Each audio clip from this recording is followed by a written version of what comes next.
வணக்கம். இன்னைக்கு நமக்கு உணவு கொடுக்க வந்திருக்கிறவங்க பவான்லேருந்து வந்திருக்காங்க. கார்த்திக் ராதிகா அவங்களோட பொண்ணு ஜஸ்விதா. அவங்களுக்கு இன்னைக்கு பிறந்த நாள். குழந்தை ஜஸ்விதா அவர்களுக்கு நமது பாச மரக்கட்டளை பாச முதியோர் இல்லம் சார்பாக இனிய குழந்தை வாழ்க்கையில் அனைத்து செல்வம் பெற்று நீடூழி வாழவும், உணவு கொடுத்த அவங்க குடும்பம் தொழில் வாழ்க்கையில் அனைத்து செல்வம் பெற்று நீடூழி வாழவும் நமது பாச மரக்கட்டளை பாச முதியோர் இல்லம் சார்பாக நாம இறைவன்கிட்ட ஒரு பிரார்த்தனை வச்சுக்கலாம்.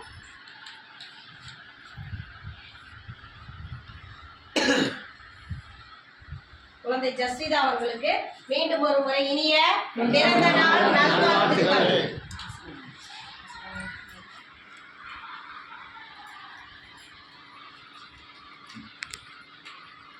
உணவு கொடுக்குற கார்த்திக் ராதிகா தம்பதிக்கு எங்கள் பாசமரக்கட்டளை சார்பாக நன்றிகளை வாழ்த்துக்களை தெரிவிச்சுக்கிறோம். இங்கே வந்திருக்கிற அனைவருக்கிட்டையுமே ஒரு கோரிக்கை வைக்கப்போம். என்னன்னு கேட்டிங்கன்னா, எங்கள் பாசமரக்கட்டளை பாச முதியோர்கள் 2 வருஷமாக வாடகை வைக்கிட்டு இருக்கோம். இப்போ சொந்த இடத்துக்கு முயற்சி பண்ணியிருக்கோம்.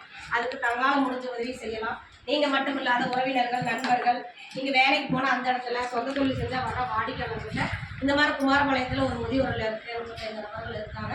அவங்களுடைய வாழ்வாதாரத்தை பெருக்கிறதுக்காக மீண்டும் சொந்த கடன் அமைக்க போகிறாங்க. அதுக்கு நம்மளால் முடிஞ்ச உதவி செய்யலாம்னு சொல்லி நீங்களும் வெளியே நீங்கள் முதியோர்களுக்கு கொண்டு செஞ்சு எங்களுக்கு உதவி செய்யலாம். உணவு கொடுக்குறவங்களுக்கு வீட்டுக்கு ஒரு முறை நன்றிகளையும் வாழ்த்துக்களையும் தெரிவிச்சுக்கோம்.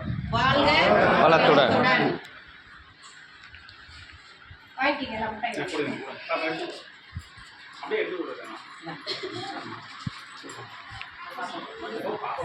அவங்களே கொடுக்கணும். பிறந்தநாளுக்கு நீ எடுத்து கொடுமா. நீ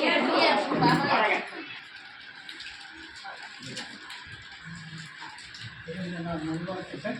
ஆரோக்கியமாக ஸ்கூலில் நல்ல நேம் வாங்கி கிளாஸ்லேயே குழந்தையாக வருவேன்.